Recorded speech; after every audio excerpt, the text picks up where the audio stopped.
everyone, and it's time to go Posieden. And we did it, guys. I want to give a round of applause to everybody, every single one of you that smashed that like button and never doubted me, because using our the prediction hockey, we finally predicted that Luffy is none other than Joyboy, and in this chapter it's finally confirmed.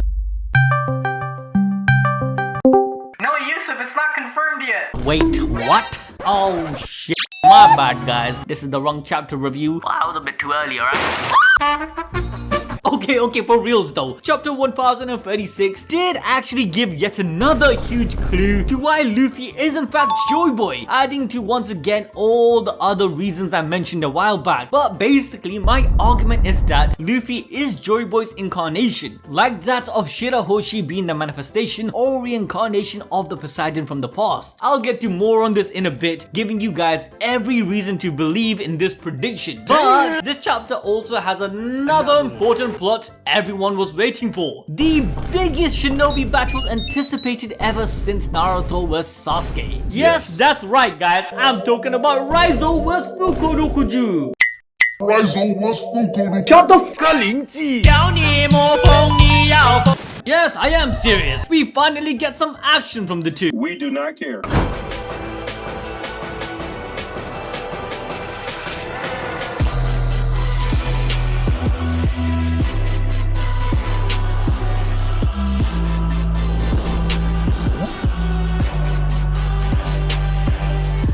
Okay, so chapter 1036 starts with the end of Zoro's fight with King. Like Sanji's fight with Queen, the next chapter tends to conclude the bout, confirming the winner. So in this chapter we see the exact same theme. After using his deadly move, Zoro was able to slay King's dragon and cut him down. Zoro also broke King's sword, which goes to show the difference in level between them now. Remember what Mihawk once said to Zoro? A swordsman must treat every nick on their sword as a mark of shame. Infusing Haki into a sword would generally make it unbreakable. However, if it does break, it just goes to show the testament to the force and opposing Haki that broke it. With that, King has also now lost part of his right wing and suffered a deep cut on his chest. Like whilst our guy Zoro is dripped out with lightning black Haki emitting from his swords, King over here has blood gushing out of his body with his eyes rolled back. Oh, he did! This knockout is so bad that King is sent into a flashback. This takes place a few years after Kaido and King first meet. Both of them are illustrated to have grown from the previous flashback seen in chapter 1035. But Kaido not having any facial hair and scar is a very good indicator that this flashback is taking place before they arrived at Wano. Now this flashback is actually very important because something huge is revealed. Kaido jokingly asks King if he still thinks that he is Joyboy and if the world that Kaido is creating really is the kind of world that King would want. King responds, legends are legends. At this point, it don't really matter what you do. I owe my life to you, so just continue being the strongest and I'll make sure to never lose until I make you the king of the pirates. Now before I get into the statement and whatnot, instantly this small revelation gave so much to us because now we know that both Kaido and King knew about Joyboy's existence and reincarnation before Wano Kuni and even before the Sea King's prophecy, in which I'll get to in a bit. The only explanation is that King is the one who informed Kaido about Joyboy and that he, being a Lunarian from a rare race, might have knowledge about his people's history and a potential promise made by Joyboy to his own people during the Void Century. What I'm saying here is that the Fish People weren't the only ones waiting for Joyboy's arrival. Now if some of you are confused about who Joyboy is and what I'm even talking about, you have to watch the video I have linked in the comment section below. But to reiterate, Joyboy was a ruler during the time of the Void Century, and in his mission to unify all races, giving everyone equal footing, we learned that he promised the Posieden of his time that he will bring the Fish People into land, where they will be able to see the sun and feel free to travel with no discrimination. However, even though this promise wasn't met, it's alluded that Joyboy will eventually fulfill his end of the bargain. That's why the Sea Kings kept the ship Noah safe for 900 years. Joyboy's dream will be achieved, and all the instructions along with the background to his mission was all left in one piece. which we all know is located in Loftail. But with all that said, the idea of reincarnation or inheritance of will in the case of Joyboy came from the prophecy revealed in chapter 968, where Odin and Roger overhears the Sea Kings say, "The birthing is at hand. Our sovereign will soon be born, and another in a distant sea. The whales are delighted in anticipation of the day the two sovereigns shall meet again. We have been waiting for so long. It is almost here, and surely all will go well this time. Just 10 until birth, and another 15 to grow."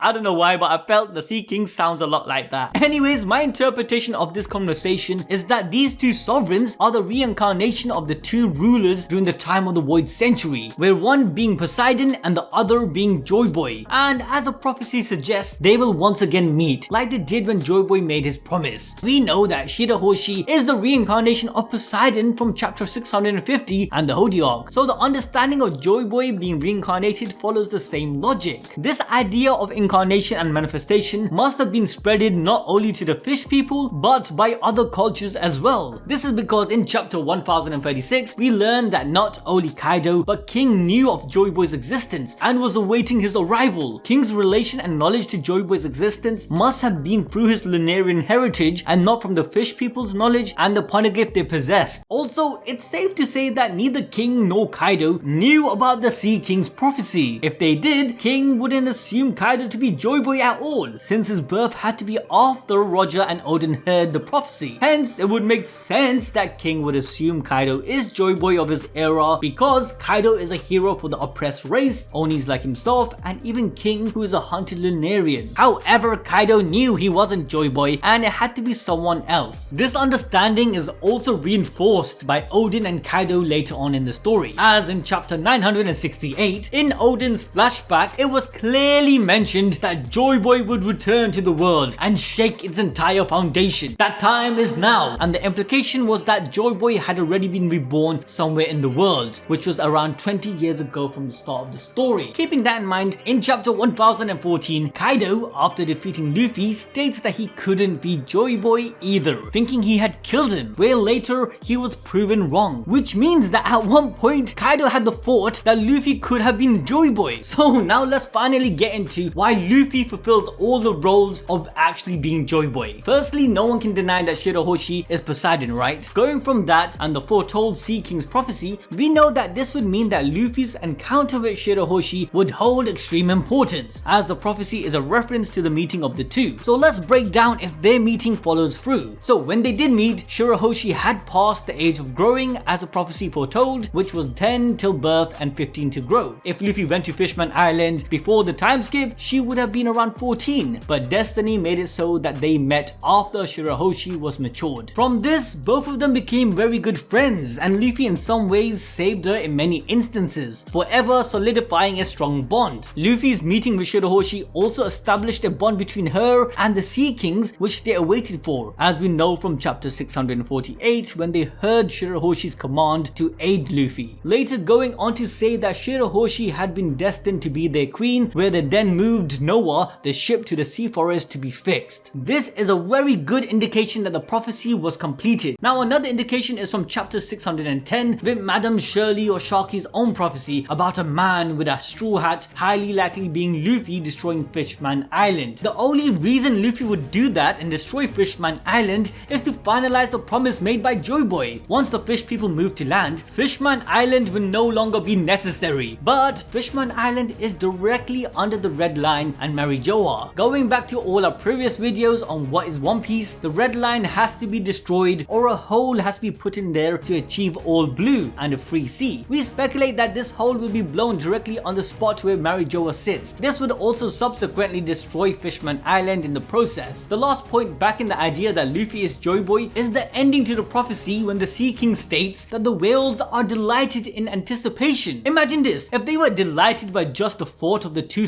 sovereigns meeting, how would they behave when they actually met? Well, in chapter 654, Oda purposely illustrates a pod of whales getting super excited as the Straw Hats enter the new world. This is right after Luffy's encounter with Shirahoshi. So going over the prophecies checklist, was Luffy born after it was heard? Check. Was it at a distant sea in comparison to Shirahoshi? Check. Did Luffy and Shirahoshi meet after 20 years of the prophecy? Check. Did the whales get excited? Check. Luffy is joyboy. If this isn't enough reason, then honestly I don't know what is. I'm using all my balls to prediction hockey here. Come on guys. Luffy, like joyboy, is bringing people and nations together. Now, as I said previously, time and time again, joyboy might have had another title, the Sun God Nika, which might have been the first version of joyboy, and Sun God's Nika will and spirit was passed on to joyboy and now Luffy. If you guys are still confused, then watch the detailed video I did about it, and again it's down below. Make sure you guys smash that like button so I continue doing these type of content. Alright Yusuf, enough about all the joyboy Luffy stuff. Let's actually dive into the chapter now. So as we move out of King's flashback of him remembering the promise to never lose, we're shown Zoro's memories of his own promise to never lose again, which he made to Luffy after being defeated by Mihawk at Baratie. This is a huge parallel between Zoro and King, as both of them represent the same thing. However, King losing like this is also Oda's way of showing us that the baton and the fire is being passed from the old generation to the next.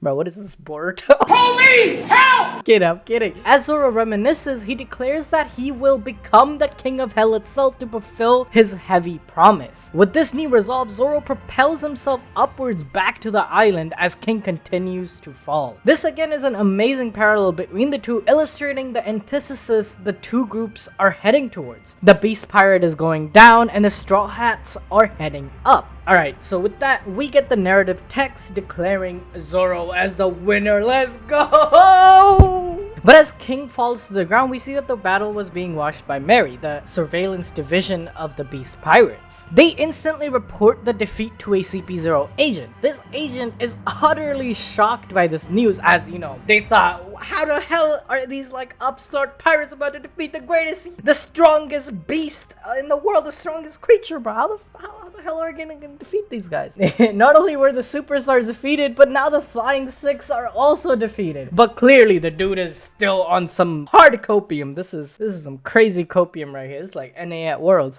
Because you know the Emperors are on a different league. They have a 1 in a million chance to win still. Which, you know, to a certain extent is true. Big Mom and Kaido could likely wipe out any leftovers with very little struggle. If those two aren't wiped out, everything up to this point is meaningless. But we do get to see a little insight on how the fight against Big Mom is going with Kid and Law. She's throwing steel beams at the two of them, and while Law is dodging one of the beams, we see Kid gathering one. It's pretty clear that Law and Kid are only playing defensive right now. But after that, we get a little overview from the narrator of the current situation with Onigashima. If Kaido is defeated, his flame clouds that are keeping the island afloat would also disappear, causing the island to fall into the flower capital. But because of the gunpowder stored in the weapons room, the explosion it would cause would completely destroy the flower capital. But even if Kaido isn't defeated, there's still the problem of the giant fire demon making a beeline towards the weapons room, exploding the island in the sky. But luckily, Yamato is trying to reach the weapons room before the fire demon, or before the island drops. Yamato then comes rushing into the room, telling Fuga that he's gonna have to fight Roki for the key to get to the weapons room. Fuga, much like a Pokemon, uses Headbutt and slams himself into the sleeping Roki. Yamato was slightly incorrect, because they never actually got a key from Roki. More like he became the key to open the door as he flew through it, opening it in the process. We then quickly hop over to the first and second floors, where Usopp just unleashed a grass skull bomb in an attempt to defend himself, Kinemon, and Kiku from the oncoming Beast Pirates. Surrounded by flames, Kinemon tells Usopp that he should just leave him to die and save Kiku. But Kiku says that she's far too gone. Usopp agrees that he should just leave both and escape, but then remembers that the whole reason he's even here is to save them both. He knows that their culture is all about dying in honor, and since, you know, the running gag of Luffy, Usopp, and Chopper idolizing the samurais, he can't stand it. Even if he's crying with snot running down his face, Usopp will keep fighting. He'll never stop clinging to life, even in disgrace, because coming this far and then just dying would be a waste. It's not just enough to fight in the raid. raid. They have to win and live through the raid. Sadly, Usopp isn't strong enough to hold everyone off. But then suddenly, someone appears above Usopp, agreeing with him and telling him to get down. As Usopp jumps out of the way, the mysterious person lands in front of him, sweeping away the incoming attacks. And you know, it's none other than the former Whitebeard division leader, Izo, bruh. Izo's here.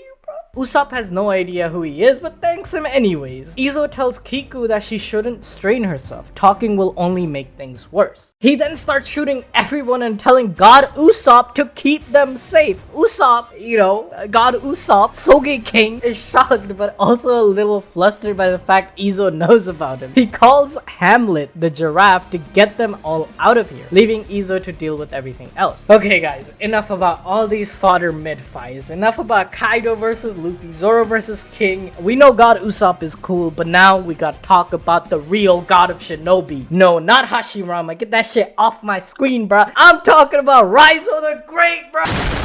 I'm talking about Raizo the Great. Yes, the battle we've been waiting for over a year is here! Raizo, who got done dirty by the Shinobi Alliance of Fukurokoju as they allied with Orochi, the Kage of the Hidden Dumbasses, he is staring his former master down. Both of them are using the paralysis jutsu, which is 1,000 times stronger than even Shikamaru's shadow paralysis, bruh. And this, I'm talking about Boruto Shikamaru. Oh, actually, never mind. But coming back to the battle, Fukurokozu asks Raizo to release his jutsu, but Raizo, being the shinobi he is, says, "No, you." Damn!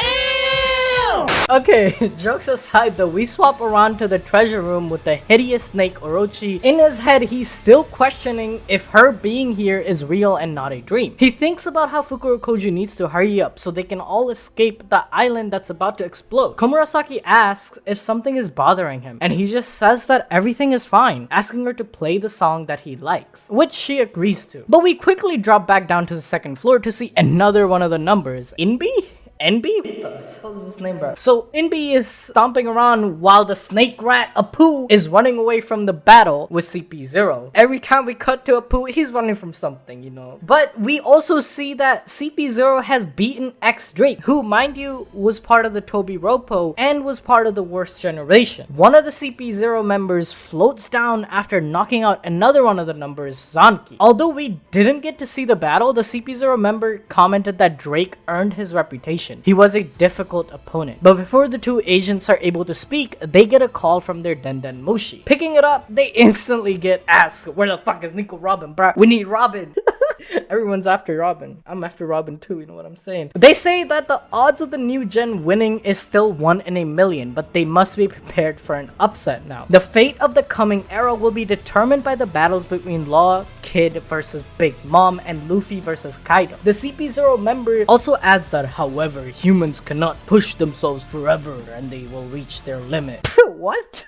Bruh, this guy legit forgot he is a shonen, bruh. Bruh, they're the main characters. Of course they're gonna break their limits and surpass their next battle. Like, what? Anyways, they reiterate that this event could have ripples all around the world, as we know from chapter 957 that the warlord system has been abolished and the world government with their new pacifista powers are looking to shift the scales of the world. And with the defeat of the current emperors, who knows where the world is headed? Maybe Buggy will come out as emperor, I know Yusuf loves that theory. Maybe we'll make a video on it, Buggy D Clown, the king of the pirates. Know what I mean? He used to force me to say that. Coming back to the chapter though, Luffy and Kaido are clashing with their conqueror's haki, not even touching each other. Luffy hits him with the right, then the left, but Kaido got his big ass baseball bat blocking it. Just like their fight in chapter 910, Kaido tries to smack Luffy like a baseball, but now he got that conqueror's haki drip, bro. But just as we think it's all over, they both stand up once again, laughing and smiling as round 1 million is about to start. Let's go! Kaido stands up with his laugh alongside Luffy, who's also smiling, both showcasing that they are enjoying their fight. From being one-shot KO'd 100 chapters ago, Luffy stands tall on the same footing as an emperor now, finally earning some respect on his name, bro. Holy shit, that was a sick chapter. Anyway guys, that's it for the chapter today. If you enjoyed the video, hit that like button, subscribe, become a member because we got memberships. We're on the Discord. We were playing Pummel Party. We were playing like all these games. Become a member, join the premium Discord. All right, that's it. See you guys later.